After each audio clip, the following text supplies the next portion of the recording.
Hello everyone, welcome to online physics coaching by Amit Patel. Class 11th physics first unit third lecture. तो last lecture में हमने gravitational force और उनकी properties के बारे में बात किया था। ठीक है, तो in this lecture we are going to discuss about the electromagnetic force and its properties. अब देखो, जैसे मैंने बोला था कि ग्रेविटेशनल फोर्स है, तो वो आपको कम्प्लीटली समझ में कब आएगा कि जब आपका क्लास 11th का 8th यूनिट है ग्रेविटेशनल, वो आपको क्लियर हो। ठीक है, तो वैसे ये जो इलेक्ट्रोमैग्नेटिक फोर्स है तो वो आपको कब समझ में आएगा, जब क्लास 12th का first unit and class 12th का फोर्थ यूनिट कंप्लीट हो, क्योंकि उनके अंदर काफ़ी सारे डिस्कशन है इनके रिलेटेड, कैसे एक चार्ज के ऊपर मैग्नेटिक फील्ड फोर्स एग्जर्ट होता है करेगा। ठीक है, क्लियर, कि कैसे एक मूविंग चार्ज आपकी मैग्नेटिक फील्ड बनाती है। ठीक है, तो वो सब वहाँ पे डिस्कस है। तो जस्ट अभी आप यहाँ पे जितना मैं करवाऊँ उतना समझ लो और डिटेल में जाने की कोई ज़रूरत नहीं है। ठीक है, तो electromagnetic force this is second fundamental force. और ये जो इलेक्ट्रोमैग्नेटिक फोर्स है उनको दो टाइप्स में हम डिवाइड करते हैं। तो एक होती है आपकी इलेक्ट्रोस्टैटिक फोर्स। कौन सी फोर्स मैं डिफाइन करता हूँ अभी, इलेक्ट्रोस्टैटिक फोर्स। एंड सेकेंड जो आपकी फोर्स है वो कौन सी फोर्स है, मैग्नेटिक फोर्स। कौन सी फोर्स है भाई, मैग्नेटिक फोर्स, है ना। समझ में आ कि नहीं। चलो, तो इलेक्ट्रोस्टैटिक फोर्स क्या होती है। ठीक है, तो force acting between force acting between two stationary charge.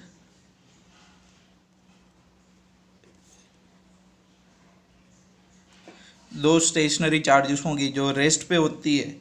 ठीक है, अगर उनके बीच में कोई फोर्स एग्जर्ट होता है ड्यू टू इलेक्ट्रिक चार्ज, तो उसको आप क्या बोलोगे, इलेक्ट्रोस्टैटिक फोर्स। कूलम्बिया फोर्स है आपका इलेक्ट्रोस्टैटिक फोर्स। क्लास 12th के अंदर मोस्ट इंपॉर्टेंट टॉपिक है आपका फर्स्ट यूनिट के अंदर। ठीक है, तो वो अगर मानो कि दो चार्जेस में कंसिडर कर लो Q1 Q2, तो ये फोर्स क्या होगा, K Q1 Q2 by R square, inverse square में। ठीक है, प्रोडक्ट पे डिपेंड करेगा।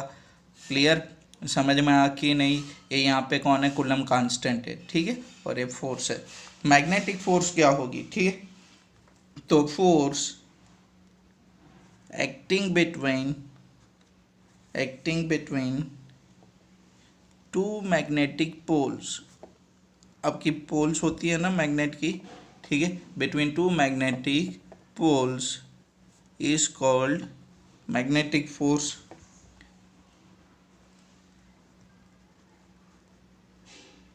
ठीक है, चलो, तो ये आपकी जो इलेक्ट्रोस्टैटिक फोर्स है that is force due to charge.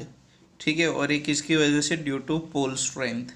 ठीक है, अब देखो, अगर एक चार्ज मूव करेगा कोई वेलोसिटी से, तो वो क्या क्रिएट करेगा, मैग्नेटिक फील्ड। हाँ, उनका इलेक्ट्रिक फील्ड होगा, साथ में वो क्या प्रोड्यूस करता है, मैग्नेटिक फील्ड।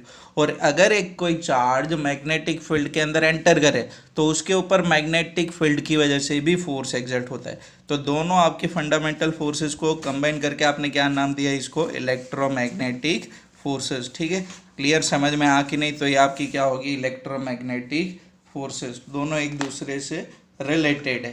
क्लियर, चलो, एक आपकी चार्ज से रिलेटेड है, एक आपकी पोल स्ट्रेंथ से रिलेटेड है, एक आपका मैग्नेटिक फील्ड है, और एक वहाँ पे आपकी इलेक्ट्रिक फील्ड के रिलेटेड। तो देखो, यहाँ पे मैं इनकी प्रॉपर्टीज डिस्कस करूँ।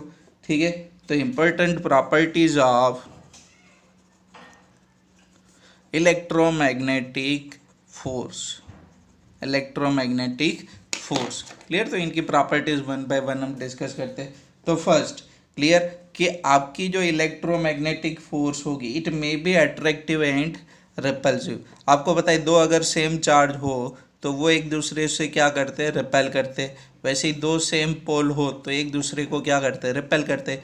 एक पॉजिटिव चार्ज होगा, एक नेगेटिव चार्ज होगा, क्या होगा, अट्रैक्शन। एक नॉर्थ पोल होगा और एक साउथ पोल होती है। ठीक है, तो इनका क्या होता है, अट्रैक्शन। तो इलेक्ट्रोमैग्नेटिक फोर्स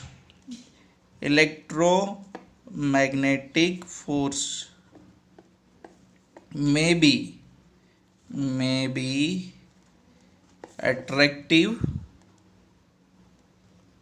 और रिपल्सिव।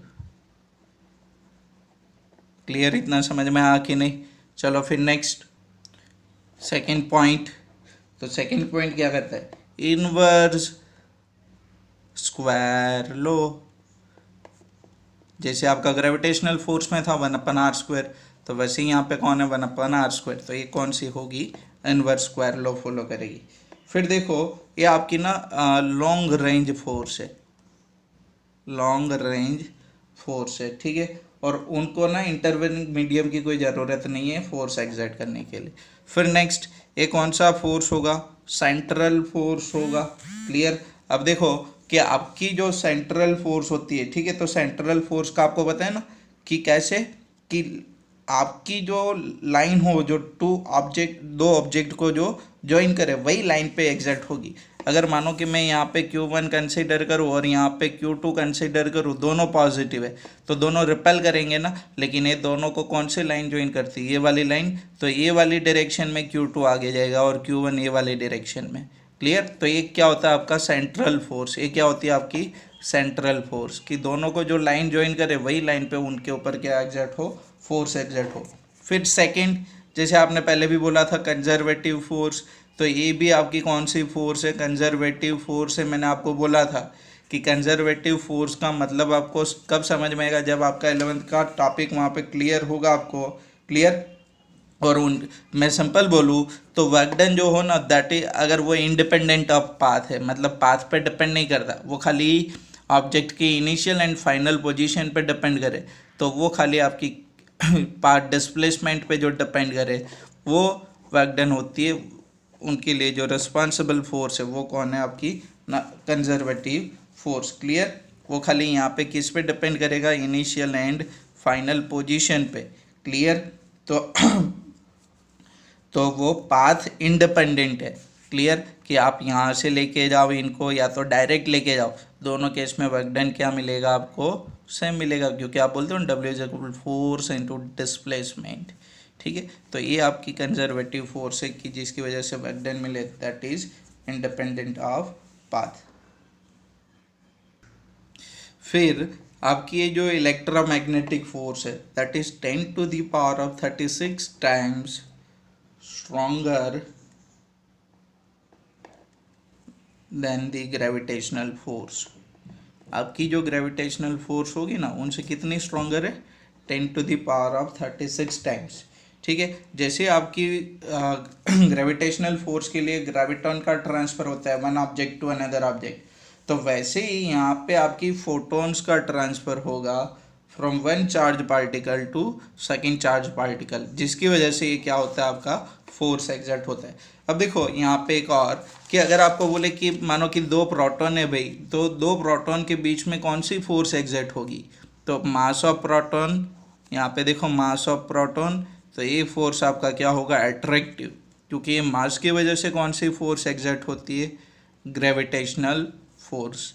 समझ में आ कि नहीं, क्लियर। अगर यहाँ पे एक प्रोटॉन कंसिडर करूँ तो ये प्रोटॉन का चार्ज होगा ई, यहाँ पे देखो ये दूसरे प्रोटॉन का चार्ज होगा ई, तो ये कौन सी फोर्स बनेगी, रिपल्सिव फोर्स। समझ में आ कि नहीं, क्लियर। अगर यहाँ पे जो डिस्टेंस रखो आप और यहाँ पे जो डिस्टेंस रखो, वो दोनों सेम कंसिडर करो, तो इनका जो ग्रेविटेशनल फोर्स बनेगा वो क्या बनेगा, Fg mass of proton divide by R square. और ये जो इलेक्ट्रिक फोर्स बनेगी, इलेक्ट्रोमैग्नेटिक फोर्स, तो वो क्या बनेगी, Fe, तो वो क्या बनेगी, K कूलम कांस्टेंट, ये कौन है, ग्रेविटेशनल कांस्टेंट, ठीक है।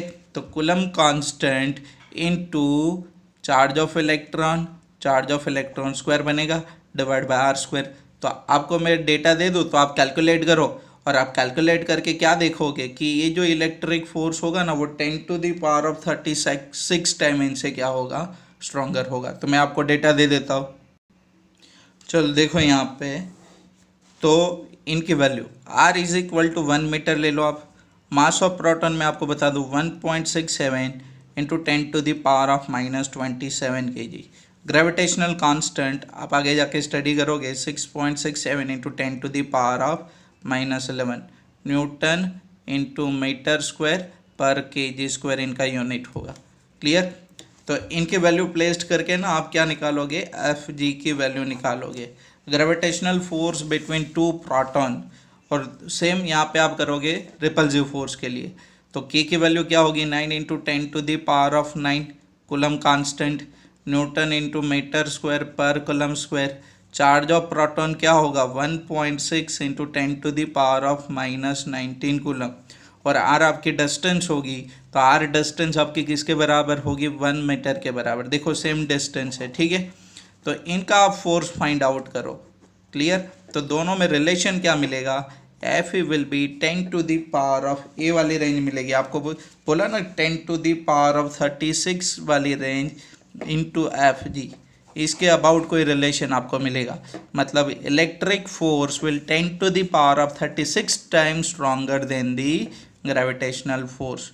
आप करो कैलकुलेशन, आपको शायद ये वाला रिलेशन आपको यहाँ पे थोड़ा आगे पीछे डेसिमल में होगा तो वो आपको अरेंज करना पड़ेगा, ठीक है। लेकिन ये वाला आपको रेंज में फोर्स मिलेगा। क्लियर।